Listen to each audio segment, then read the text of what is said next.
Hello friends, welcome to S2 study circle. आज हम discuss करेंगे 5 अगस्त की करंट अफेयर्स के बारे में। So let's begin with the first news. PM congratulates Lovlina Borgohain for winning bronze medal in boxing in Tokyo Olympics. तो Tokyo Olympics में जो लोवलिना बोर्गोहेन है, उन्होंने बॉक्सिंग में ब्रॉन्जे मेडल जीता। तीसरा मेडल हो गया हमारा, वैसे तो आज चौथा भी हो गया। इसके बारे में हम कल डिस्कस करेंगे।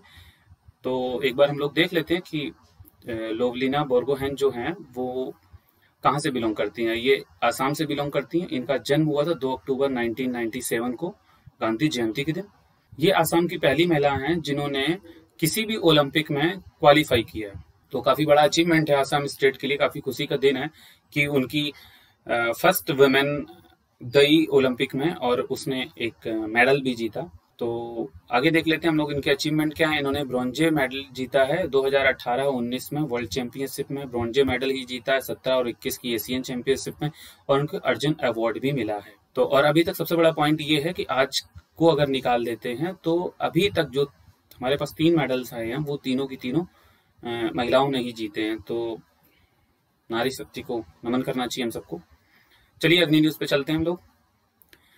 The Lok Sabha passed the bills to formalize the commission for air quality management, ठीक है, for North Capital Region, NCR region and adjoining areas। जो भी adjoining areas हैं ना, दिल्ली के आसपास के, जो राजस्थान यूपी वगैरह हो गया, ठीक है, कुल मिला के 5 स्टेट्स हैं इंक्लूडिंग दिल्ली, जिनके लिए ये कमीशन काम करेगा, ठीक है। और इस जैसे ये एक्ट क्रिएट होगा, जैसे ये कमीशन क्रिएट होगा, ये environment pollution prevention and control authority जो एनसीआर के लिए बनाई गई थी 1998 में, ये कोलैप्स हो जाएगी, ठीक है। दूसरा पॉइंट ये है कि जो सेंट्रल पोल्यूशन कंट्रोल बोर्ड है और इसकी स्टेट ब्रांचेस हैं, इनके बीच में जो जुरिसडिक्शंस को लेके क्लैशेस रहते हैं, ठीक है, उसको भी ये कमीशन सॉर्ट आउट कर देगा कि अगर एयर पोल्यूशन से रिलेटेड कोई डिस्प्यूट है। वैसे तो ये जो भी पोल्यूशन एजेंसीज हैं, ये air, water and land pollution तीनों को ही कवर करती है, बट एयर पोल्यूशन से रिलेटेड कोई डिस्प्यूट है तो वहां पे जो एयर क्वालिटी कमीशन है एनसीआर और एडजॉइनिंग स्टेट्स के लिए, वो उसकी जो रेट होगी, ठीक है ना, उसका जो ऑर्डर होगा वही सर्वे सर्वा होगा। वहां पे सोल अथॉरिटी ये कमीशन ही होगा, ठीक है, कि कहाँ पे किसका जुरिसडिक्शन है ये डिसाइड करेगा कमीशन। और इसके कंपोजिशन के बारे में देख लेते हैं, ठीक है। तो इसमें इसका एक चेयरपर्सन होगा, ठीक है, और इसमें दूसरा मेंबर होगा जो ज्वाइंट सेक्रेटरी की रैंक का होगा।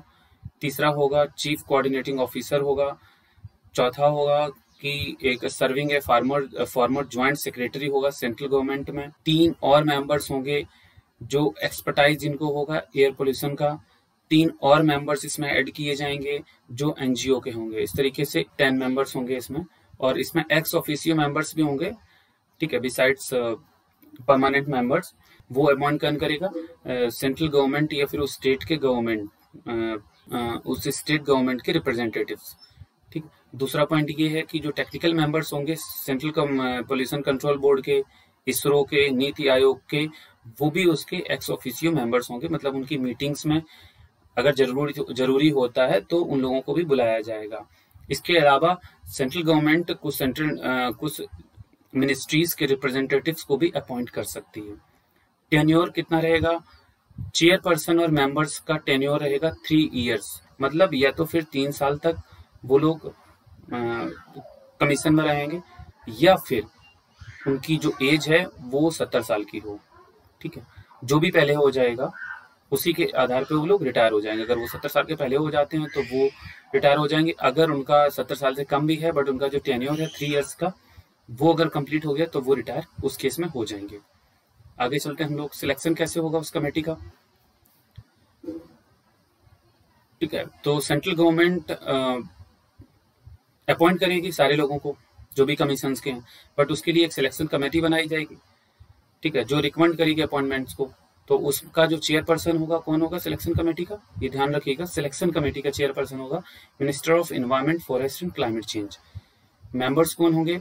Cabinet secretary and the minister of commerce, industry, road and transport and highways and science and technology. यहाँ पे मतलब 4 मिनिस्ट्रीज जो होंगी वो सिलेक्शन कमेटी में रिप्रेजेंट होंगी, ठीक है। एक तो एनवायरमेंट, दूसरा कॉमर्स, तीसरा ट्रांसपोर्ट, चौथी साइंस टेक्नोलॉजी। बट चूंकि इन्वायरमेंट का विषय है तो यहाँ पे हेड कौन करेगा, इन्वायरमेंट मिनिस्टर।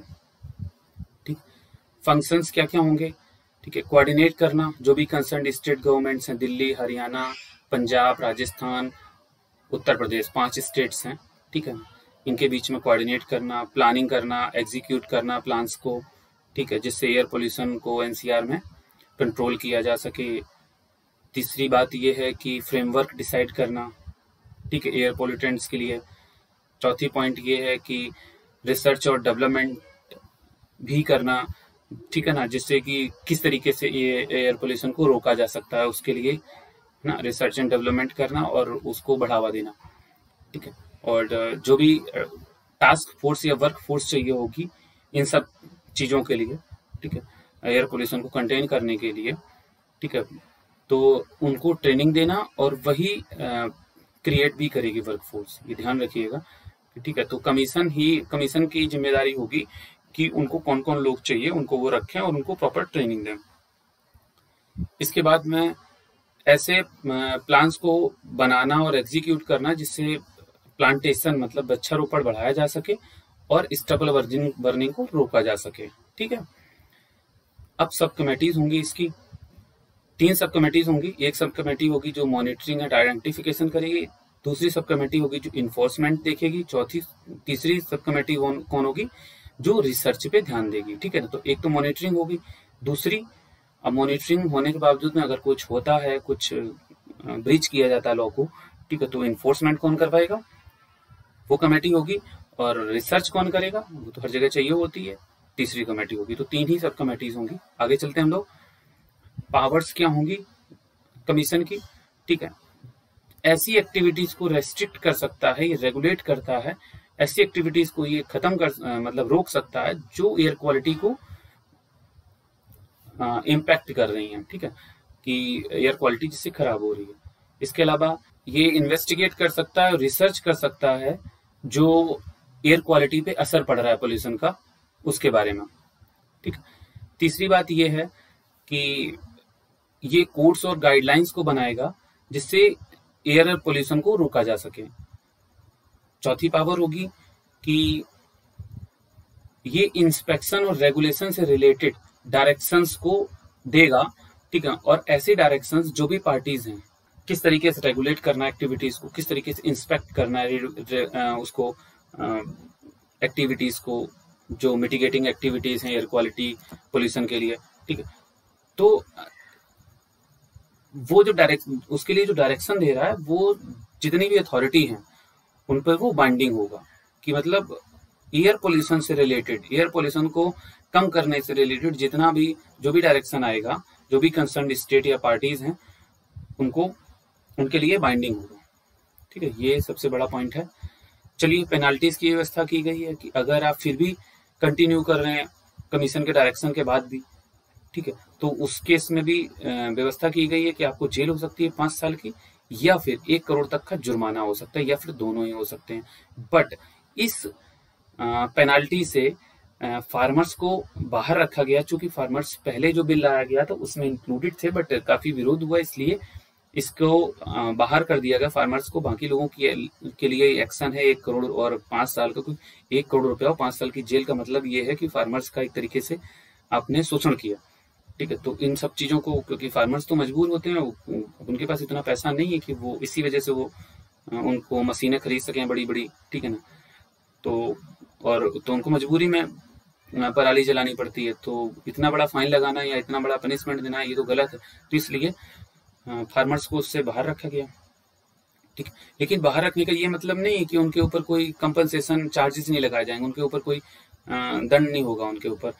वो डिसाइड करेगा, कौन करेगा, central government. Central government decide करेगी कि अगर कोई फार्मर जो है वो स्टेबल बर्निंग करते हुए पकड़ा जाता है तो वो प्रिस्क्राइब करेगी कि किस तरीके का कंपनसेशन लेना चाहिए, लेना भी चाहिए कि नहीं लेना चाहिए, अगर लेना चाहिए तो कितना लेना चाहिए, वो सेंट्रल गवर्नमेंट डिसाइड करेगी। अगली बात ये है कि अगर कोई असंतुष्ट है कमीशन के ऑर्डर से तो वो नेशनल ग्रीन ट्रिब्यूनल में जाके अपील कर सकता है जाके। तो एक बात और याद रखनी चाहिए कि कमीशन के अगेंस्ट में अपील कहाँ पे जाएगी? नेशनल ग्रीन ट्रिब्यूनल में। अगले न्यूज पे चलते हैं हम लोग। Union cabinet has approved the continuation of 1023 fast track special courts including 389 exclusive POCSO courts as centrally sponsored scheme from 2021 to 2023। मतलब यूनियन कैबिनेट ने अप्रूव कर दिया है कि जो फास्ट ट्रैक कोर्ट से जुड़ी हुई स्कीम चल रही है, जिसमें पॉक्सो कोर्ट भी शामिल हैं, उनको 2023 तक कंटिन्यू किया जाएगा। हालांकि इसकी जरूरत भी है, क्योंकि हमारे देश में बहुत सारे मुकदमे भी पेंडिंग में पड़े रहते हैं। तो फास्ट ट्रैक कोर्ट की जरूरत इसलिए पड़ रही है कि जो हीनियस क्राइम्स हैं, है ना, रेप जैसे, उनको जल्दी से सुलझाया जा सके। तो एक बार ये देख लेते हैं कि इसमें जो सेंट्रली स्पॉन्सर्ड है, तो इसमें सीधी सी बात है, स्पॉन्सर्ड का मतलब ये है कि इसमें कुछ हिस्सा स्टेट गवर्नमेंट का, कुछ हिस्सा सेंट्रल गवर्नमेंट का। तो सेंट्रल गवर्नमेंट अपना हिस्सा निर्भया फंड से देती है। लॉन्च कब किया गया था इस स्कीम को? 2019 में। अच्छा, इसको लॉन्च क्यों किया गया था?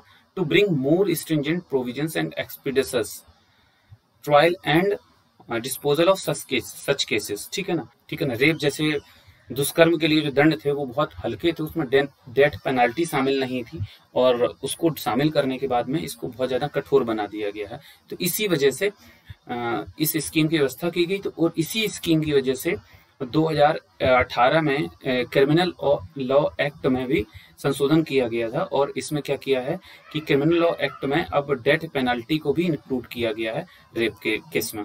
इसी की वजह से फास्ट ट्रैक कोर्ट भी बनाई गई। ठीक है, और इनका काम क्या है? तेजी से न्याय दिलवाना विक्टिम को। ठीक है, और इनका क्लियरेंस रेट बहुत अच्छा है रेगुलर कोर्ट के कंपेरेटिवली। ठीक है, और ये क्विक जस्टिस भी प्रोवाइड करवाती है विक्टिम को। अच्छा, स्टेटस क्या है इस समय? ये 28 स्टेट में स्कीम काम कर रही है। कोशिश की जा रही है कि पूरे 31 स्टेट में इस स्कीम को लॉन्च किया जाए, और ये सपोर्ट करती है स्टेट गवर्नमेंट को, जिससे कि जो सेक्सुअल ऑफेंस का विक्टिम है उसको स्टेट्स टाइम बाउंड मैनर में जस्टिस दिलवा सकें। अच्छा, इसके फायदे क्या हो सकते हैं इस स्कीम को लॉन्च करने के बाद में? एक्सपेक्टेड आउटकम्स क्या हैं? सबसे बड़ा आउटकम ये है कि ये वुमेन और गर्ल चाइल्ड की सेफ्टी सुनिश्चित करता है। दूसरा ये है कि नंबर ऑफ पेंडिंग केसेस जो है ना रेप और पॉक्सो एक्ट के, ठीक है, उसको भी कम करेगा। तीसरी बात यह है कि स्पीडी जस्टिस भी प्रोवाइड करवाएगा। चौथी बात यह है कि जो जुडिशियल सिस्टम के ऊपर जो पेंडेंसी ऑफ केसेस हैं, ठीक है, उसमें इन केसेस को फंसना नहीं पड़ेगा। अगले न्यूज देखते हैं। Cabinet approves the continuation of Samagra Shiksha scheme for school education from 2021 to 26। अब 26 तक कर दी गई समग्र शिक्षा स्कीम। तो इसमें होना क्या है कि all the child centric interventions will be provided directly to the students through DBT. तो चाइल्ड सेंट्रिक इंटरवेंशंस क्या है? जैसे यूनिफॉर्म देना है उनको, ठीक है, यूनिफॉर्म हो गई बच्चों की, ठीक है, या फिर उनके बुक्स हो गई, ठीक है। इन सबको अभी तक क्या था कि स्कूल प्रोवाइड करवा रहा होता था, बट अब क्या होगा कि डायरेक्ट बेनिफिट ट्रांसफर होगा उसमें। तो डायरेक्ट बेनिफिट ट्रांसफर होगा कि आप बच्चे को पैसा दे दिया जाएगा और वो अपने हिसाब से अपनी यूनिफॉर्म ले ले। तो इससे जो लीकेजेस हैं वो बंद हो जाएंगे, इसका ये फायदा होगा। अच्छा, इसके बारे में देख लेते हैं। ये एक सेंट्रली स्पॉन्सर्ड स्कीम है जिसमें 60-40 का रेशियो है सेंटर और स्टेट के बीच में। स्टेट लेवल पे इसकी इम्प्लीमेंटेशन कौन करे? स्टेट इम्प्लीमेंटेशन सोसाइटी जो बनाई जाएगी, और नेशनल लेवल पे जो बनाएगी गवर्निंग काउंसिल बॉडी जो है, जो मिनिस्टर ऑफ एजुकेशन हेड करता है, वो इसके लिए जिम्मेदार है। इसके अलावा एक प्रोजेक्ट अप्रूवल बोर्ड ही बनाया गया है जिसमें department of school education and literacy का सेक्रेटरी हेड करता है, जिसको ये सारी चीजें हर लेवल पे इम्प्लीमेंटेशन एजेंसीज हैं। 2018 में इसको लॉन्च किया गया था। इसमें सर्व शिक्षा अभियान, राष्ट्रीय माध्यमिक शिक्षा अभियान और टीचर्स एजुकेशन से रिलेटेड जो भी स्कीम्स थी, सेंट्रली स्पॉन्सर्ड स्कीम्स, इनको सबस्यूम कर दिया गया था, मतलब इसी में इसको मिला दिया गया। स्कीम 1.16 मिलियन स्कूल्स को कवर करती है, जिसमें 156 मिलियन स्टूडेंट्स पढ़ते हैं और 5.7 मिलियन टीचर्स को ये एम्प्लॉयमेंट प्रोवाइड करवाती है। अच्छा, मेजर ऑब्जेक्टिव्स क्या हैं स्कीम के? नेशनल एजुकेशन पॉलिसी को इम्प्लीमेंट करवाना, है ना, आरटी एक्ट को इम्प्लीमेंट करवाना, अर्ली चाइल्डहुड केयर और एजुकेशन को, जो आंगनवाड़ी वगैरह की शिक्षा होती है, इसको इम्प्लीमेंट करवाना, इक्विटी और इंक्लूजन को भी स्कूल के हर लेवल पे बनाए रखना, ठीक है ना, जिससे समाज के सभी वर्गों को शिक्षा मिल सके और हर लेवल पे जेंडर बैलेंस भी बना रह सके, ठीक है।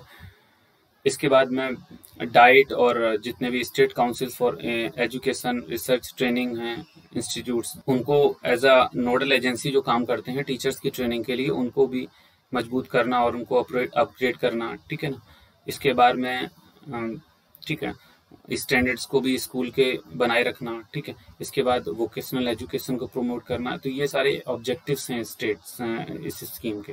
BRO constructs highest motorable road in the world in eastern Ladakh, ठीक है। तो लद्दाख में बीआरओ ने दुनिया की सबसे ऊंची सड़क बनाई है, ठीक है ना, और इसकी हाइट है 19,300 फीट। 19,300 फीट। इसके पहले बोलिविया में हुआ करती थी सबसे ऊंची सड़क, बट अब इंडिया में है। ये जो रोड है वो उमलिंगला पास से निकलती है। ये उमलिंगला पास से निकलती है, ध्यान रखना, उमलिंगला पास, ठीक है ना। जो भी हाईएस्ट रोड है वर्ल्ड की जो लद्दाख में है वो उमलिंगला पास से निकलती है।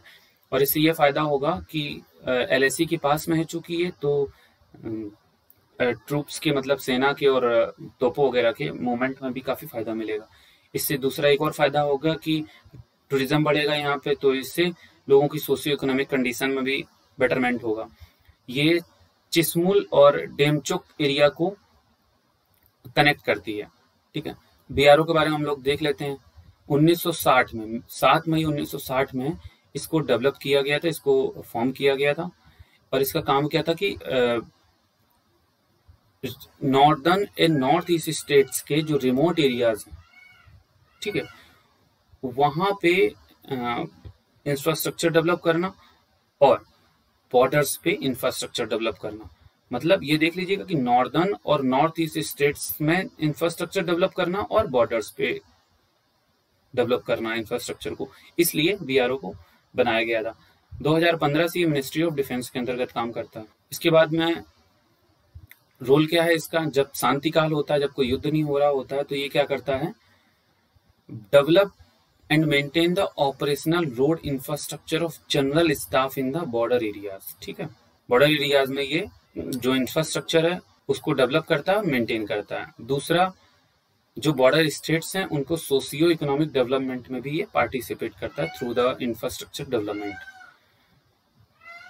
वॉर जब होता है तो वॉर क्या करता है, वॉर के टाइम पे ये रोड बनाता है और जो बाकी पहले की रोड है उनको मेंटेन करता है, जिससे कि आसानी से सेना को इधर से उधर जाने में आसानी हो पाए और जो भी तोप वगैरह हैं वो भी आसानी से रोड के थ्रू जा आ सकें। इनका यही काम होता है। इसके अलावा गवर्नमेंट उस वॉर के टाइम पे जो एडिशनल टास्क देती है वो भी बीआरओ उस टाइम पे पूरा करता है। अगली न्यूज पे चलते हैं हम लोग। डिफेंस साइबर सिक्योरिटी, अभी डिफेंस साइबर एजेंसी भी न्यूज में है, इसके बारे में हम लोग देख लेते हैं कि ये मिनिस्ट्री ऑफ डिफेंस के अंडर में काम करती है। इसका काम है साइबर थ्रेट्स को मिटिगेट करना, कम करना।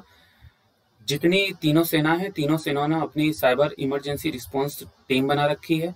गवर्नमेंट ये सोच रही है कि नेशनल साइबर सिक्योरिटी स्ट्रेटजी एक बनाई जाए, ठीक है ना, और ये फाइनल स्टेज ऑफ अप्रूवल पे है। मतलब जैसे ही ये अप्रूवल मिल जाएगी इसके बाद में एक साइबर सिक्योरिटी, नेशनल लेवल की साइबर सिक्योरिटी हमारे देश में हो जाएगी, जो अभी तक नहीं है। और adequate safeguards have been instituted in the form of cyber audits, physical checks and policy guidelines to ensure the robust cyber posture of armed forces, ठीक है ना। तो जो भी आर्म फोर्सेस को बचाने के लिए हैं, साइबर अटैक से बचाने के लिए साइबर ऑडिट्स और फिजिकल चेक्स और पॉलिसी गाइडलाइंस, जितने भी सेफगार्ड्स हो सकते हैं वो सब कुछ बना दिए गए हैं। बट अभी एक चीज बननी रह गई है, नेशनल साइबर सिक्योरिटी स्ट्रेटजी, तो वो भी बन जाएगी। उसके बाद हम लोगों को साइबर सिक्योरिटी हमारी सेनाओं की बहुत मजबूत हो जाएगी। अच्छा, एक्सरसाइज इंदिरा भी न्यूज में है। ये एक इंडियन और रशियन की ज्वाइंट ट्रेनिंग एक्सरसाइज है जो कि वोल्गोग्राद में हो रही है, ठीक है। और ये तो देख लेते हैं मैप में कि वोल्गोग्राद है कहाँ पे। वोल्गोग्राद ये है, यहाँ से एक तरफ से डोन रिवर निकलती है जो सी ऑफ अजोव में गिरती है, ध्यान रखिएगा, ठीक है। इसके दूसरे तरफ से वोल्गोग्राद के वोल्गा रिवर निकलती है जो कि कैस्पियन सी में गिरती है, ठीक है। और ये एक छोटा सा पॉइंट है कि India has registered it's highest ever annual FDI ठीक है, तो एफडीआई के बारे में फिर किसी वीडियो हम लोग प्रॉपर बात कर लेंगे, क्योंकि अगर हम लोग बहुत ज़्यादा इंक्लूड कर लेंगे तो बहुत बड़ा वीडियो हो जाएगा, फिर आप लोग देखते ही देखते बोर हो जाओगे उसको। इसलिए मैंने एक छोटा सा पॉइंट रखा है, तो इसके बारे में आप देख लीजिएगा, नहीं तो मैं किसी और वीडियो में इसको कवर कर लूंगा। India has registered it's highest ever annual FDI inflow. ठीक है ना, तो अभी तक का जो सबसे ज्यादा एफडीआई इनफ्लो था वो 2020-21 में इंडिया में आया है। 88 बिलियन डॉलर से ज्यादा का एफडीआई इनफ्लो हुआ है इस बार भारत में। ठीक है, तो अगली न्यूज पे चलते हैं हम लोग। Launching of sea trials of indigenous aircraft carrier Vikrant, India's most complex warship has been indigenously built by Cochin Shipyard। ठीक है ना, फॉर द इंडियन नेवी। तो INS विक्रांत के नाम से इंडिया ने पहला इंडिजिनस स्पेस एयरक्राफ्ट कैरियर बना लिया, और ये बनाया किसने? कोचिन शिपयार्ड में। और इसका अप्रूवल कब हुआ था? 2002 में कैबिनेट कमेटी ने इसको अप्रूव किया था, और 2007 में, ठीक है ना, कोचीन शिपयार्ड के साथ समझौता हुआ था कि हाँ ठीक है हम ही बनाएंगे। तो 2007 से इसका कंस्ट्रक्शन शुरू हो गया था। ये अभी तक का इंडिया का सबसे बड़ा वॉरशिप है, जिसमें 40,000 टन का सामान ले जाया जा सकता है। ये खुद में भी 21,000 टन इसमें स्टील लगा हुआ है। ठीक है, और एक तरीके से मिनी फ्लोटिंग सिटी है, जिसका एक डेक एरिया ही 2 फुटबॉल मैदान के बराबर है। इसकी लंबाई है 262 मीटर, मतलब 1/4 किलोमीटर के बराबर इसकी लंबाई है एयरक्राफ्ट की। इसमें 30 एयरक्राफ्ट ले जाए जा सकते हैं। 30 एयरक्राफ्ट, जिसमें फाइटर जेट्स और हेलीकॉप्टर्स इंक्लूडेड है। इसकी जो मैक्सिमम स्पीड है वो 28 नॉट की है, और 18 नॉट है ये।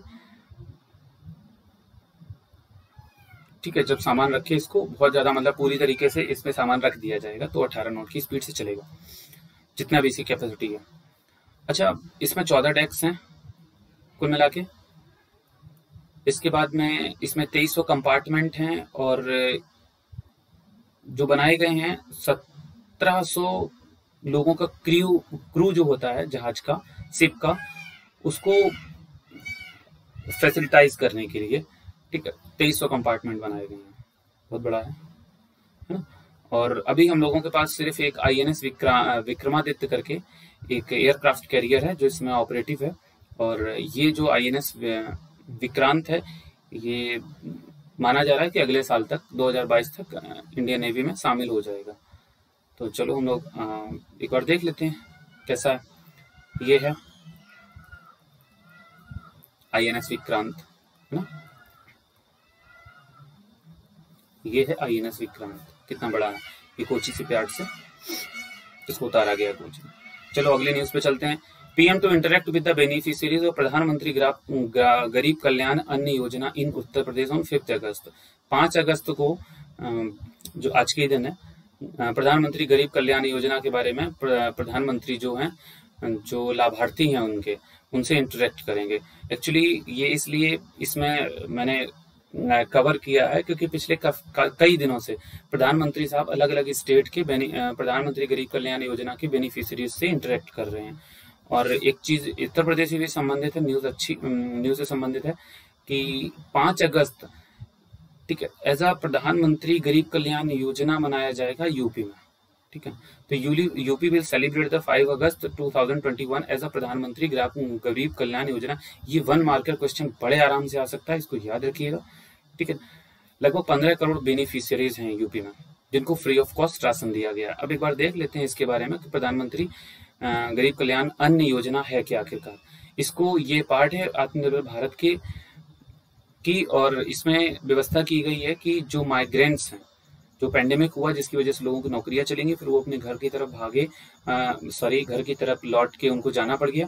ठीक है, और तो उनके लिए व्यवस्था की गई है कि उनको फ्री राशन दिया जाए, और जो लोग गरीब थे पहले से गांवों में उनको भी राशन दिया जाए। उसके बाद हम लोग एक बार देख लेते हैं कि कौन कौन लोगों को राशन मिल रहा है। आगे देख लेंगे हम लोग बेनिफिट्स क्या क्या हैं उसके, कि मई से नवंबर के बीच में लगभग 81 करोड़ से ज्यादा लोगों को, ठीक है, 5 किलोग्राम फ्री गेहूं और चावल दिया गया है पर पर्सन के हिसाब से, और 1 किलो चना दिया गया है पर फैमिली के हिसाब से। एक बार ध्यान रखिएगा कि जो व्हीट और राइस दिया गया है वो पर पर्सन के हिसाब से दिया गया, जो चना दिया गया है वो पर फैमिली के हिसाब से दिया गया। इसको बहुत अच्छे से याद रखिएगा, कहीं कभी ऑप्शन में पूछ दिया तो फिर आप कंफ्यूज ना हो जाइएगा। चना फैमिली है और जो व्हीट और राइस है वो पर्सन वाइज है, ठीक है। इसके बाद में ये एनएफएससी से जो अभी तक खाना मिल रहा था उसके ऊपर है, ठीक है ना, उसके एडिशन में है, ये एडिशनल फूड है। एलिजिबिलिटी देख लेते हैं हम लोग, किन किन लोगों को मिल रहा है। बीपीएल, ऐसे बीपीएल परिवारों को मिल रहा है जो अंत्योदय अन्न योजना के अंतर्गत आते हैं या फिर प्रायोरिटी हाउस होल्ड्स कैटेगरीज में आते हैं। अब पीएचएच कैटेगरीज क्या है, ये कौन डिसाइड करेगा, स्टेट गवर्नमेंट डिसाइड करेगी। उसका क्राइटेरिया कौन डिसाइड करेगा, वो भी स्टेट गवर्नमेंट ही डिसाइड करेगी। एएवाई फैमिलीज मतलब अंत्योदय अन्न योजना क्या है, काफी दिनों से ये स्कीम चल रही है, तो इसकी जो गाइडलाइंस बनाती है वो स्टेट गवर्नमेंट बनाती है, बट जो क्राइटेरिया जो गाइडलाइंस बनाती है वो सेंट्रल गवर्नमेंट बनाती है, बट जो आइडेंटिफाई करती है वो स्टेट गवर्नमेंट करती है। तो आप एक बार अंतर देख लीजिएगा कि जो पीएचएच में है वो स्टेट गवर्नमेंट सोल अथॉरिटी है, बट जो एएवाई में है, जो स्कीम पहले से चल रही है, उसमें सेंट्रल गवर्नमेंट गाइडलाइंस बनाएगी, क्राइटेरिया बनाएगी, आइडेंटिफाई करेगी स्टेट, ठीक है ना। तो एक बार ये याद रखिएगा, क्वेश्चन आ सकता है तो कंफ्यूज मत होइएगा वहां पे जाके, ठीक। और इसके अलावा ऐसे घरों को भी राशन मिलेगा फ्री में जो विडोज हैं, जिनका हेड जो है एक विधवा महिला है या फिर कोई ऐसा है जिनको जो मतलब बहुत ज्यादा बीमार है, टर्मिनली इल है, मतलब जैसे कैंसर वगैरह का पेशेंट हो गए, या फिर डिसेबल्ड पर्सन है जो चल फिर नहीं सकते हैं, या फिर 60 साल के ऊपर के पर्सन है जो हेड कर रहे हैं फैमिली को, ठीक है ना, या फिर ऐसे लोग जिनको कोई भी सोसाइटल या सपोर्ट नहीं मिल रहा है या फिर उनके पास इतनी आमदनी नहीं है कि वो अपनी जीविका चला सकें, ठीक है, तो उन लोगों को फ्री राशन मिलेगा। इसके अलावा परिवार की अगर बात छोड़ दें तो इसके अलावा सिंगल मैन, वेमेन और सिंगल मैन को भी मिल रहा है, ठीक है ना। ऐसे लोगों को मिल रहा है जिनको कोई फैमिली और सोसाइटी का सपोर्ट नहीं है जिससे उनकी जीविका चल सके। सारे पीवीटीजी जो ग्रुप्स है, प्रिमिटिव ट्राइबल हाउस होल्ड्स हैं, उन सबको इसमें कवर किया गया, जितने landless, agriculture labour, marginal farmers, rural artisans, ठीक है ना, person earning their livelihood on daily basis, क्योंकि उन्हीं की सबसे ज्यादा इनफॉर्मल सेक्टर के जितना लोग थे उनकी सबसे ज्यादा जीविका गई है, तो उनको फ्री में अनाज दिया गया, ठीक है। और ये सारी कैटेगरीज चाहे रूरल एरियाज की हो चाहे अर्बन एरियाज की हो, इन सबको शामिल किया गया। इसके अलावा ऐसी बीपीएल फैमिलीज जो HIV पॉजिटिव पर्संस जिसमें हैं, तो मतलब ये ध्यान रखिए कि सारी बीपीएल फैमिलीज को फ्री में राशन नहीं दिया जा रहा, इसमें अंत्योदय अन्न योजना, प्रायोरिटी हाउस होल्ड और HIV पॉजिटिव पर्संस को ही दिया जा रहा है। तो ये थी 5 अगस्त की न्यूज एनालिसिस, ये थी 5 अगस्त की करंट अफेयर्स। तो इसके बारे में आपको कैसा लगा? अगर कोई कंफ्यूजन है तो प्लीज हमारे टेलीग्राम चैनल पे हमें बताइएगा जरूर, या फिर कमेंट सेक्शन में ही आप लिख दीजिएगा, हम जरूर उस कंफ्यूजन को दूर करेंगे। अगर कोई शिकायत है तो वो भी हमें बताइएगा, ठीक है, हम उसको दूर करने की पूरी कोशिश करेंगे। और प्लीज अगर वीडियो अच्छा लगा, अगर आपको लगे कि यूजफुल है, तो प्लीज अपने फ्रेंड्स को भी शेयर कीजिएगा जिससे वो भी लाभ ले सके इन सब चीजों का। और so please thanks for watching S2 study circle, thank you.